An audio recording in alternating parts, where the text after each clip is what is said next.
Last 2 ಮಂತ್ಸಲ್ಲಿ ನಮ್ಮ markets ಏನು fall ಆಗಿದೆ ಅದು ಆ್ಯಕ್ಚುಯಲ್ ಫಾಲ್ ಅಲ್ಲವೇ ಅಲ್ಲ. ಕಮ್ಮಿಂಗ್ ಟೈಮಲ್ಲಿ ನಮ್ಮ ಮಾರ್ಕೆಟ್ಸ್ ಇನ್ನೂ ಫಾಲ್ ಆಗೋ ಚಾನ್ಸಸ್ ತುಂಬಾ ಜಾಸ್ತಿ ಇರುತ್ತೆ ಅಂತ ಕೋಟಕ್ ಮಹೀಂದ್ರಾ ಬ್ಯಾಂಕ್ ಫೌಂಡರ್ ಆದ ಉದಯ್ ಕೋಟಕ್ ಅವರು ಸ್ಟೇಟ್ಮೆಂಟ್ಸ್ನ ಮಾಡಿದ್ದಾರೆ. ಮತ್ತು JP Morgan ಅವರಾದರೆ ಸ್ಟ್ರೈಟ್ ಆಫ್ ಫಾರ್ಮೋಸ್ ಇವತ್ತೇ ಓಪನ್ ಆದ್ರೂ ಈ ಇಯರ್ ಎಂಡ್ ಆಗೋವರೆಗೂ ಕ್ರೂಡ್ ಆಯಿಲ್ ಆದರೆ ಎಬೋ $100 ಪರ್ ಬ್ಯಾರಲಲ್ಲಿ ಟ್ರೇಡ್ ಆಗುತ್ತೆ ಅಂತ ಸ್ಟೇಟ್ಮೆಂಟ್ಸ್ನ ಮಾಡಿದ್ದಾರೆ. ಫ್ರೆಂಡ್ಸ್, ಈಗ ಕ್ರೂಡ್ ಆಯಿಲ್ ಪ್ರೈಸಸ್ ಈ ಥರ ಇನ್ಕ್ರೀಸ್ ಆಗ್ತಾ ಇದೆ ಅಂದರೆ ಅದು ನಮ್ಮ ಇಂಡಿಯಾ ಮೇಲೆ ಇಂಪ್ಯಾಕ್ಟ್ ಇರುತ್ತೆ ಅಂತ ಲಾಸ್ಟ್ 3 ಮಂತ್ಸಿಂದ ಕೂಡ ತುಂಬ ಸಲ ಮೆನ್ಷನ್ ಮಾಡಿದೆ.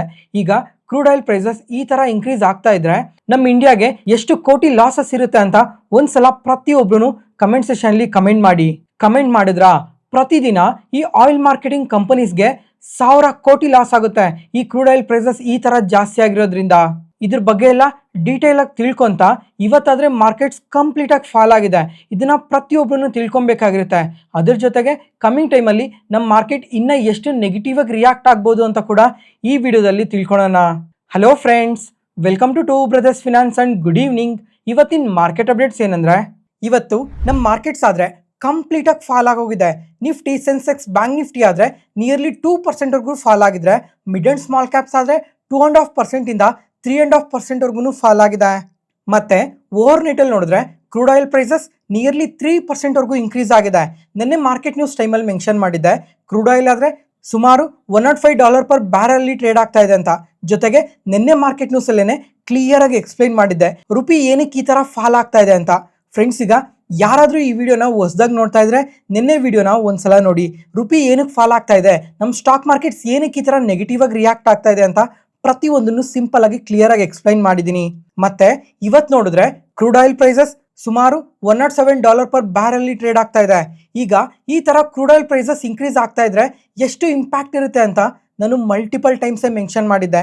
ಫಸ್ಟ್, ಈಗ ಈ ಕ್ರೂಡ್ ಆಯಿಲ್ ಪ್ರೈಸಸ್ ಏನಕ್ಕೆ ಈ ಥರ ಇನ್ಕ್ರೀಸ್ ಆಗ್ತಾ ಇದೆ ಅಂತ ಅಂದರೆ, ನಿನ್ನೆ ಮಾರ್ಕೆಟ್ ನ್ಯೂಸಲ್ಲಿ ಮೆನ್ಷನ್ ಮಾಡಿದ್ದೆ, ಡೊನಾಲ್ಡ್ ಟ್ರಂಪ್ ಅವರು ಇರಾನ್ ಅವ್ರು ಕೊಟ್ಟಿರೋ ಈ ಪೀಸ್ ಪ್ಲಾನ್ನ ರಿಜೆಕ್ಟ್ ಮಾಡಿದ್ದಾರೆ. ಅದ್ರ ಜೊತೆಗೆ ಇದೊಂದು ಗಾರ್ಬೇಜ್ ಪ್ಲಾನ್ ಅಂತ ಸ್ಟೇಟ್ಮೆಂಟ್ಸ್ ಮಾಡಿದ್ದಾರೆ. ಇವತ್ತು ಸಾಯಂಕಾಲ ನಮ್ಮ ಮಾರ್ಕೆಟ್ ಕ್ಲೋಸ್ ಆದಮೇಲೆ ಕೂಡ ಎರಡೂ ಕಡೆಯಿಂದ ತುಂಬಾನೇ ಸ್ಟೇಟ್ಮೆಂಟ್ಸ್ ಬಂದಿದ್ದಾವೆ. ಡೊನಾಲ್ಡ್ ಟ್ರಂಪ್ ಅವರಾದರೆ ಈಗ ನಾವು ಸಬ್ಮೆರಿನ್ಸ್ನೆಲ್ಲ ಕಳಿಸ್ತಾ ಇದ್ದೀವಿ, ಅದರಿಂದ ಕಮ್ಮಿಂಗ್ ಟೈಮಲ್ಲಿ ಇರಾನ್ ಮೇಲೆ ತುಂಬಾನೇ ದೊಡ್ಡದಾಗೆ ಅಟ್ಯಾಕ್ ಮಾಡ್ತೀವಿ ಅಂತ ಓಪನ್ ಆಗಿ ಸ್ಟೇಟ್ಮೆಂಟ್ಸ್ನ ಮಾಡಿದ್ದಾರೆ. ಅದ್ರ ಜೊತೆಗೆ ಇರಾನ್ ಅವ್ರು ಏನು ಹೇಳ್ತಾ ಇದ್ದಾರೆ ಅಂತ ಅಂದರೆ, ಈಗ US ಆಗಲಿ ಅಥವಾ ಇಸ್ರೇಲ್ ಆಗಲಿ ನಮ್ಮ ಮೇಲೆ ಏನಾದರೂ ಅಟ್ಯಾಕ್ ಮಾಡಿದ್ರೆ ಕಮ್ಮಿಂಗ್ ಟೈಮಲ್ಲಿ ಈ ನ್ಯೂಕ್ಲಿಯರ್ ಎನ್ರಿಚ್ಮೆಂಟ್ನ, ನ್ಯೂಕ್ಲಿಯರ್ ವೆಪನ್ನ ತಯಾರಿ ಮಾಡೋದಕ್ಕೆ ಯೂಸ್ ಮಾಡ್ತೀವಿ ಅಂತ ಸ್ಟೇಟ್ಮೆಂಟ್ಸ್ನ ಮಾಡಿದ್ದಾರೆ. ಪ್ರೆಸೆಂಟ್ ಈಗ ಈ ನ್ಯೂಕ್ಲಿಯರ್ ಎನ್ರಿಚ್ಮೆಂಟ್ ಏನಿದೆ ಅದು ತುಂಬಾನೇ ಕಮ್ಮಿ ಇದೆ. ಅದಕ್ಕೋಸ್ಕರ ಬರೀ ನ್ಯೂಕ್ಲಿಯರ್ ಪವರ್ ಪ್ಲಾಂಟಲ್ಲಿ ಮಾತ್ರನೇ ಯೂಸ್ ಮಾಡ್ತಾ ಇದ್ದಾರೆ. ಒಂದು ವೇಳೆ ಕಮ್ಮಿಂಗ್ ಟೈಮಲ್ಲಿ US ಅಥವಾ ಇಸ್ರೇಲ್ ಏನಾದರೂ ಇರಾನ್ ಮೇಲೆ ಅಟ್ಯಾಕ್ ಮಾಡಿದ್ರೆ ಅದು ಎನ್ರಿಚ್ಮೆಂಟ್ನ 90%ಗೆ ಇನ್ಕ್ರೀಸ್ ಮಾಡ್ತೀವಿ ಅಂತ ಈಗ ನಮ್ಮ ಮಾರ್ಕೆಟ್ ಕ್ಲೋಸ್ ಆದಮೇಲೆ ಸ್ಟೇಟ್ಮೆಂಟ್ಸ್ನ ಮಾಡಿದ್ದಾರೆ. ಈ ಥರ 90% ಯುರೇನಿಯಂ ಎನ್ರಿಚ್ಮೆಂಟ್ ಅಂದರೆ ಅದು ನ್ಯೂಕ್ಲಿಯರ್ ವೆಪನ್ನ ತಯಾರಿ ಮಾಡೋದಕ್ಕೇ ಬಳಸೋದು. ಅದಕ್ಕೋಸ್ಕರ ಕಮ್ಮಿಂಗ್ ಟೈಮಲ್ಲಿ ಇದ್ರ ಬಗ್ಗೆ ಎಲ್ಲ ಡೊನಾಲ್ಡ್ ಟ್ರಂಪ್ ಅವರು ಯಾವ ಥರ ಸ್ಟೇಟ್ಮೆಂಟ್ಸ್ ಮಾಡ್ತಾರೆ ಅಂತ ನೋಡಬೇಕಾಗಿರುತ್ತೆ.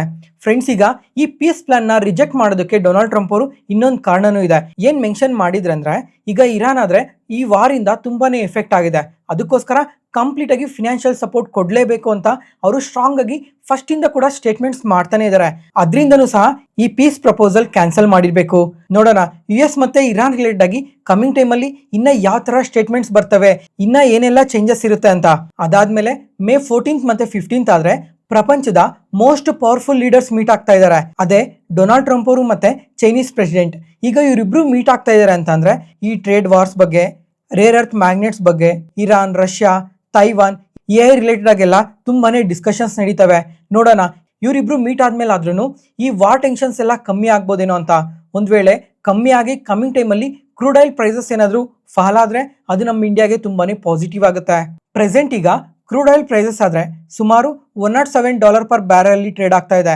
ಅದರಿಂದ ಇವತ್ತು ನಮ್ಮ ಇಂಡಿಯನ್ ರುಪಿ ಆದರೆ ಎಗೇನೆಸ್ಟ್ ಡಾಲರ್ ಮತ್ತೆ ಆಲ್ ಟೈಮ್ ಲೋಸ್ನ ಟಚ್ ಮಾಡಿದೆ. FIS ಆದರೆ ನಮ್ಮ ಮಾರ್ಕೆಟಲ್ಲಿ ಕಂಟಿನ್ಯೂಸ್ ಆಗಿ ಸೆಲ್ ಮಾಡ್ತಾನೆ ಬರ್ತಾ ಇದ್ದಾರೆ. ನಿನ್ನೆ ನೋಡಿದ್ರೆ 8,500 ಕೋಟಿ, ಮೊನ್ನೆ ಆದರೆ 4,000 ಕೋಟಿ, ಈ ಥರ ಪ್ರತಿದಿನ ಸೆಲ್ ಮಾಡ್ತಾನೆ ಇದ್ದಾರೆ. ಇವತ್ತು ಕೂಡ ನಮ್ಮ ಮಾರ್ಕೆಟ್ ತುಂಬಾನೇ ಫಾಲ್ ಆಗಿದೆ. ನೋಡೋಣ ಇವತ್ತು ಎಷ್ಟು ಸೆಲ್ ಮಾಡಿರ್ಬೋದು ಅಂತ. ಅದ್ರ ಜೊತೆಗೆ FIS ಹೋಲ್ಡಿಂಗ್ ಆದರೆ ನಮ್ಮ ಮಾರ್ಕೆಟಲ್ಲಿ ಬಿಲೋ 3% ಬಂದಿದೆ ಫಾರ್ ದ ಫಸ್ಟ್ ಟೈಮ್. ಎಂದೂ ಇಷ್ಟು ಕಮ್ಮಿ ಆಗಿರಲಿಲ್ಲ. FIS ಆದರೆ ನಮ್ಮ ಮಾರ್ಕೆಟಲ್ಲಿ ತುಂಬಾನೇ ಸೆಲ್ ಮಾಡಾಕಿದ್ದಾರೆ ಲಾಸ್ಟ್ ಫ್ಯೂ ಇಯರ್ಸಲ್ಲಿ. ಮತ್ತೆ ನಿನ್ನೆ ಮಾರ್ಕೆಟ್ ನ್ಯೂಸಲ್ಲಿ ಮೆನ್ಷನ್ ಮಾಡಿದ್ದೆ, ಮೋದಿ ಅವರಾದರೆ ಈಗ ಪೆಟ್ರೋಲ್ ಡೀಸೆಲ್ ಕನ್ಸಂಪ್ಷನ್ನ ಸ್ವಲ್ಪ ಕಮ್ಮಿ ಮಾಡಿ, ಅದ್ರ ಜೊತೆಗೆ ಇವಿನ ಬಳಸ್ಕೊಳ್ಳಿ ಅಥವಾ ಪಬ್ಲಿಕ್ ಟ್ರಾನ್ಸ್ಪೋರ್ಟೇಷನ್ನ ಬಳಸಿ. ಅದರಿಂದ ಈ ಪೆಟ್ರೋಲ್ ಡೀಸೆಲ್ ಕನ್ಸಂಪ್ಷನ್ ಅನ್ನೋದು ತುಂಬಾನೇ ಕಮ್ಮಿ ಆಗುತ್ತೆ ಅಂತ ನಿನ್ನೆ ಮಾತಾಡ್ಕೊಂಡಿದ್ವಿ. ಮತ್ತೆ ಗುಜರಾತಲ್ಲೂ ಕೂಡ ಇದೇ ತರ ಸ್ಟೇಟ್ಮೆಂಟ್ಸ್ನ ಮಾಡಿದ್ದಾರೆ. ಈಗ ವರ್ಕ್ ಫ್ರಮ್ ಹೋಮ್ನ ತುಂಬಾ ಎಂಕರೇಜ್ ಮಾಡ್ತಾ ಇದ್ದಾರೆ. ಗೌರ್ಮೆಂಟ್ ಎಂಪ್ಲಾಯೀಸ್ಗಾಗಲಿ ಅಥವಾ ಪ್ರೈವೇಟ್ ಎಂಪ್ಲಾಯೀಸ್ಗಾಗಲಿ ಆದಷ್ಟು ವರ್ಕ್ ಫ್ರಮ್ ಹೋಮ್ ಮಾಡೋದಕ್ಕೆ ತುಂಬಾನೇ ಹೇಳ್ತಾ ಇದ್ದಾರೆ. ಕಮಿಂಗ್ ಡೇಸಲ್ಲಿ ಒಂದು ವೇಳೆ ಏನಾದರೂ ತುಂಬಾನೇ ಕಂಪನೀಸ್ ಎಲ್ಲ ವರ್ಕ್ ಫ್ರಮ್ ಹೋಮ್ನ ಅಲಾಟ್ ಮಾಡಿದ್ರೆ ನಮ್ಮ ಕಂಟ್ರಿಗೆ ಅದೊಂದು ಸ್ವಲ್ಪ ತುಂಬಾನೇ ಪಾಸಿಟಿವ್ ಆಗುತ್ತೆ. ಅದರಿಂದ ರುಪಿ ಕೂಡ ಸ್ಟೆಬಿಲೈಸ್ ಆಗೋ ಚಾನ್ಸಸ್ ಜಾಸ್ತಿನೇ ಇರುತ್ತೆ. ಈ ವಿಡಿಯೋನ ಇಲ್ಲಿವರೆಗೂ ನೋಡ್ತಾ ಇದ್ದೀರಾ ಅಂದರೆ ನಾನು ಹೇಳ್ತಿರೋ ಇನ್ಫಾರ್ಮೇಷನ್ ನಿಮಗೆ ಉಪಯೋಗ ಆಗ್ತಾ ಇದೆ ಅಂತ ಅನ್ಕೊಂತೀನಿ. ಅದಕ್ಕೋಸ್ಕರ ಈ ವಿಡಿಯೋನ ಲೈಕ್ ಮಾಡಿ, ನಿಮ್ಮ ಒಪಿನಿಯನ್ನ ಕಮೆಂಟ್ ಸೆಷನಲ್ಲಿ ಪ್ರತಿಯೊಬ್ಬರೂ ಕಮೆಂಟ್ ಮಾಡಿ. ಅದ್ರ ಜೊತೆಗೆ ಈ ಕೋಟಕ್ ಮಹೀಂದ್ರಾ ಬ್ಯಾಂಕ್ ಚೇರ್ಮನ್ ಆದ ಉದಯ್ ಕೋಟಕ್ ಅವರಾದರೆ ಈಗ ಲಾಸ್ಟ್ 2 ಮಂತ್ಸಲ್ಲಿ ಮಾರ್ಕೆಟ್ಸ್ ಆದರೆ ತುಂಬಾ ಫಾಲ್ ಆಗಿದೆ. ನಿಫ್ಟಿ, ಸೆನ್ಸೆಕ್ಸ್, ಬ್ಯಾಂಕ್ ನಿಫ್ಟಿ ಆದರೆ ಎಬೋ 10% ಫಾಲ್ ಆಗಿದೆ. ಆದರೆ ಈ ಫಾಲ್ ಆ್ಯಕ್ಚುಯಲ್ ಫಾಲ್ ಅಲ್ಲ. ಕಮ್ಮಿಂಗ್ ಟೈಮಲ್ಲಿ ನಮ್ಮ ಮಾರ್ಕೆಟ್ಸ್ ಇನ್ನೂ ನೆಗೆಟಿವ್ ಆಗಿ ರಿಯಾಕ್ಟ್ ಆಗೋ ಚಾನ್ಸಸ್ ತುಂಬಾ ಜಾಸ್ತಿ ಇರುತ್ತೆ ಅಂತ ಸ್ಟೇಟ್ಮೆಂಟ್ಸ್ನ ಕೂಡ ಮಾಡಿದ್ದಾರೆ. ಏನಕ್ಕೆ ಈ ಥರ ಸ್ಟೇಟ್ಮೆಂಟ್ಸ್ನ ಇವ್ರು ಇವಾಗ ಮಾಡಿದ್ದಾರೆ ಅಂತ ಅಂದರೆ ಈ ಕ್ರೂಡ್ ಆಯಿಲ್ ಪ್ರೈಸಸ್ ಇನ್ಕ್ರೀಸ್ ಆಗೋದ್ರಿಂದ ಆಟೋಮೆಟಿಕ್ ಆಗಿ ಇನ್ಫ್ಲೇಷನ್ ಅನ್ನೋದು ತುಂಬ ಜಾಸ್ತಿ ಬರುತ್ತೆ. ಅದ್ರ ಜೊತೆಗೆ ರುಪಿ ಡಿಪ್ರಿಷಿಯೇಟ್ ಆಗ್ತಾನೆ ಇರುತ್ತೆ. ಅದರಿಂದ ಕಂಪನಿ ಅರ್ನಿಂಗ್ಸ್ ಮೇಲೆ ಅದು ಡೈರೆಕ್ಟ್ ಆಗಿ ಇಂಪ್ಯಾಕ್ಟ್ ಇರುತ್ತೆ. ಈ ಇಂಪ್ಯಾಕ್ಟ್ ಎಲ್ಲ ಯಾವಾಗ ಕ್ಲಿಯರ್ ಆಗಿ ಕಾಣಿಸುತ್ತೆ ಅಂದರೆ Q1 ಅಲ್ಲಿ ಮತ್ತು Q2 ಅಲ್ಲಿ ಕ್ಲಿಯರ್ ಆಗಿ ಕಾಣಿಸುತ್ತೆ. ಅದಕ್ಕೋಸ್ಕರ ಕಮಿಂಗ್ ಟೈಮಲ್ಲೂ ಕೂಡ ನಮ್ಮ ಮಾರ್ಕೆಟ್ಸ್ ಇನ್ನೂ ಫಾಲ್ ಆಗೋ ಚಾನ್ಸಸ್ ತುಂಬಾ ಜಾಸ್ತಿ ಇರುತ್ತೆ ಅಂತ ಸ್ಟೇಟ್ಮೆಂಟ್ಸ್ನ ಮಾಡಿರೋದು.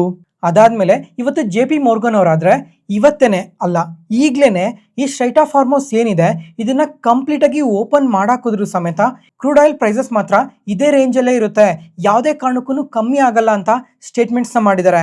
ಇವ್ರು ಯಾಕೆ ಈ ಥರ ಸ್ಟೇಟ್ಮೆಂಟ್ಸ್ನ ಮಾಡ್ತಾ ಇದ್ದಾರೆ ಅಂತ ಅಂದರೆ ಈಗ ವಾರ್ ಟೆನ್ಷನ್ಸ್ ಎಲ್ಲ ಕಂಪ್ಲೀಟಾಗಿ ಕ್ಲಿಯರ್ ಆಗೋಗಿ ಇವಾಗಲೇ ಸ್ಟ್ರೈಟ್ ಆಫ್ ಹಾರ್ಮೋಸ್ ಓಪನ್ ಮಾಡಿದ್ರು ಏನಕ್ಕೆ ಕ್ರೂಡ್ ಆಯಿಲ್ ಪ್ರೈಸಸ್ ಫಾಲ್ ಆಗಲ್ಲ ಅಂತ ಅಂದರೆ ಈಗ ಈ ವಾರಿಂದ ತುಂಬಾನೇ ಆಯಿಲ್ ಕಂಪನೀಸ್ ಮೇಲೆ ತುಂಬ ಡೈರೆಕ್ಟ್ ಇಂಪ್ಯಾಕ್ಟ್ ಇದೆ.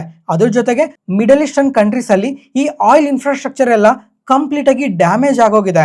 ಅದರಿಂದ ಇವೆಲ್ಲ ಮತ್ತೆ ರೀಬಿಲ್ಡ್ ಮಾಡೋದಕ್ಕೆ ಇನ್ನೂ 1 ವರ್ಷ ಟೈಮ್ ಆದರೂ ಬೇಕಾಗುತ್ತೆ. ಅದ್ರ ಜೊತೆಗೆ ಆಯಿಲ್ ಇನ್ವೆಂಟ್ರೀಸ್ ಆದರೆ ಆಲ್ ಟೈಮ್ ಲೋಸಲ್ಲಿದೆ ಅಂತ ಕೂಡ ಸ್ಟೇಟ್ಮೆಂಟ್ಸ್ನ ಮಾಡಿದ್ದಾರೆ. ಫ್ರೆಂಡ್ಸ್, ಈಗ ಕ್ರೂಡ್ ಆಯಿಲ್ ಪ್ರೈಸ್ ಏನಾದರೂ ಇದೇ ಪ್ರೈಸ್ ರೇಂಜಲ್ಲೇ ಇದ್ದರೆ ನಮ್ಮ ಮೇಲಂತೂ ತುಂಬಾ ಎಫೆಕ್ಟ್ ಇರುತ್ತೆ. ಈಗ ಈ ಕ್ರೂಡ್ ಆಯಿಲ್ ಪ್ರೈಸಸ್ ಆದರೆ ಲಾಸ್ಟ್ 1 ಇಯರಲ್ಲಿ ಡಬಲ್ ಆಗಿದೆ. ಈ ಥರ ಡಬಲ್ ಆಗಿರೋ ಕಾರಣದಿಂದ ಈ ಆಯಿಲ್ ಮಾರ್ಕೆಟಿಂಗ್ ಕಂಪನೀಸ್ ಏನಿದ್ದಾವೆ ಈ ಕಂಪನೀಸ್ ಮೇಲಂತೂ ತುಂಬಾ ಇಂಪ್ಯಾಕ್ಟ್ ಇರುತ್ತೆ. ಈ ಕ್ರೂಡ್ ಆಯಿಲ್ ಪ್ರೈಸಸ್ ಈ ಥರ ಇನ್ಕ್ರೀಸ್ ಆಗಿರೋದ್ರಿಂದ ಪ್ರತಿದಿನನೂ 1000 ಕೋಟಿ ಲಾಸ್ ಆಗುತ್ತೆ. ಈಗ ಪ್ರತಿದಿನ ಇಂಡಿಯಾ ಎಷ್ಟು ಕ್ರೂಡ್ ಆಯಿಲ್ನ ಬಳಸುತ್ತೆ ಅಂದರೆ ಸುಮಾರು 5.5 ಮಿಲಿಯನಿಂದ 6 ಮಿಲಿಯನ್ ಬ್ಯಾರೆಲ್ಸ್ನ ಬಳಸ್ತೀವಿ. ಅಂದರೆ ಒಂದು ಬ್ಯಾರೆಲ್ ಅಂದ್ರೇ 159 ಲೀಟರ್. ನಾವು ಎಷ್ಟು ಆಯಿಲ್ನ ಕನ್ಸ್ಯೂಮ್ ಮಾಡ್ತೀವಿ ಪ್ರತಿದಿನ ಅಂತ. ಅದ್ರ ಜೊತೆಗೆ ಇವತ್ತು ಈ ಆಯಿಲ್ ಮಿನಿಸ್ಟರ್ ಆದ ಹರ್ದೀಪ್ ಸಿಂಗ್ ಪೂರಿ ಅವರೇನೆ ಮೆನ್ಷನ್ ಮಾಡಿದ್ದಾರೆ 88% ಕ್ರೂಡ್ ಆಯಿಲ್ನ ನಾವು ಇಂಪೋರ್ಟ್ ಮಾಡ್ಕೊತೀವಿ, ಅದರಲ್ಲಿ 40% ಕ್ರೂಡ್ ಆಯಿಲ್ನ ಈ ಸ್ಟ್ರೈಟ್ ಆಫ್ ಹಾರ್ಮೋಸ್ ಮುಖಾಂತರನೇ ನಮಗೆ ಬರುತ್ತೆ. ಅದಕ್ಕೋಸ್ಕರ ಈ ಥರ ಕ್ರೂಡ್ ಆಯಿಲ್ ಇನ್ಕ್ರೀಸ್ ಆದರೆ ನಮ್ಮ ಇಂಡಿಯಾ ಮೇಲೆ ತುಂಬಾ ಎಫೆಕ್ಟ್ ಇರುತ್ತೆ ಅಂತ ಇವರೇ ಸ್ಟೇಟ್ಮೆಂಟ್ಸ್ನ ಕೂಡ ಮಾಡಿದ್ದಾರೆ. ಈಗ ಪ್ರತಿದಿನ 1,000 ಕೋಟಿ ಲಾಸ್ ಆಗ್ತಾ ಇದೆ ಅಂದರೆ 30 ದಿನಕ್ಕೆ 30,000 ಕೋಟಿ. ಈಗಾಗಲೇ ಯುದ್ಧ ಶುರುವಾಗಿ 60 ದಿನಗಳಿಗಿನ್ನ ತುಂಬಾ ಜಾಸ್ತಿ ಆಗಿದೆ. ಅಂದರೆ 60,000 ಕೋಟಿಗಿನ್ನ ಜಾಸ್ತಿನೇ ಇಂಡಿಯಾಗೆ ಲಾಸ್ ಆಗಿದೆ ಈಗಾಗಲೇ. ಮತ್ತು ಇವತ್ತು ಹಳೆ RBI ಗವರ್ನರ್ ಆದ ಸುಬ್ಬರಾವ್ ಅವರಾದರೆ ಕಮ್ಮಿಂಗ್ ಟೈಮಲ್ಲೂ ಕೂಡ ಈ ರುಪಿ ಏನಾದರೂ ಇದೇ ಥರ ವೀಕ್ ಆಗ್ತಾ ಕ್ರೂಡ್ ಆಯಿಲ್ ಪ್ರೈಸಸ್ ಏನಾದರೂ ಇದೇ ಥರ ಇನ್ಕ್ರೀಸ್ ಆಗ್ತಾ ಇದ್ದರೆ ರೇಟ್ ಹೈಕ್ ಮಾಡೋ ಚಾನ್ಸಸ್ ಕೂಡ ತುಂಬಾ ಜಾಸ್ತಿ ಇರುತ್ತೆ ಅಂತ ಇವರು ಸ್ಟೇಟ್ಮೆಂಟ್ಸ್ನ ಮಾಡಿದ್ದಾರೆ. ಫ್ರೆಂಡ್ಸ್, ಈಗ ಒಂದು ವೇಳೆ ಕಮ್ಮಿಂಗ್ ಟೈಮಲ್ಲಿ ಅಂದರೆ ಜೂನ್ ಮಂತ್ ಫಸ್ಟ್ ವೀಕಲ್ಲಿ RBI MPC ಮೀಟಿಂಗ್ ಇದೆ. ಈ ಮೀಟಿಂಗಲ್ಲಿ ಏನಾದರೂ ರೇಟ್ ಹೈಕ್ನ ಮಾಡಿದ್ರೆ ನಮ್ಮ ಮಾರ್ಕೆಟ್ ನೆಗೆಟಿವ್ ಆಗಿ ರಿಯಾಕ್ಟ್ ಆಗೋ ಚಾನ್ಸಸ್ ತುಂಬಾ ಜಾಸ್ತಿ ಇರುತ್ತೆ.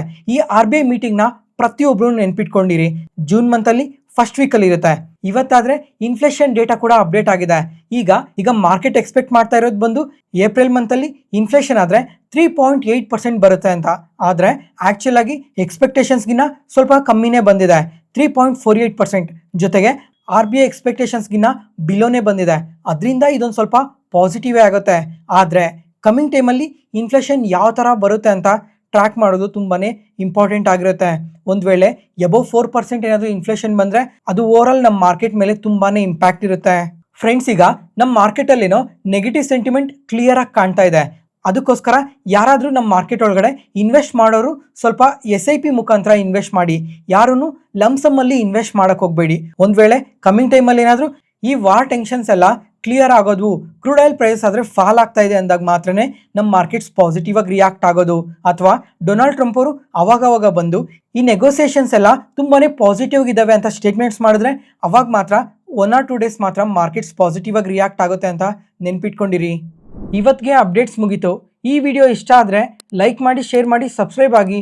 ಮತ್ತೆ ನಾಳೆ ಹೊಸ ಸ್ಟಾಕ್ ಮಾರ್ಕೆಟ್ ನ್ಯೂಸ್ ಅನಾಲಿಸಿಸ್ ವಿಡಿಯೋಲಿ ಸಿಗೋಣ. Thank you.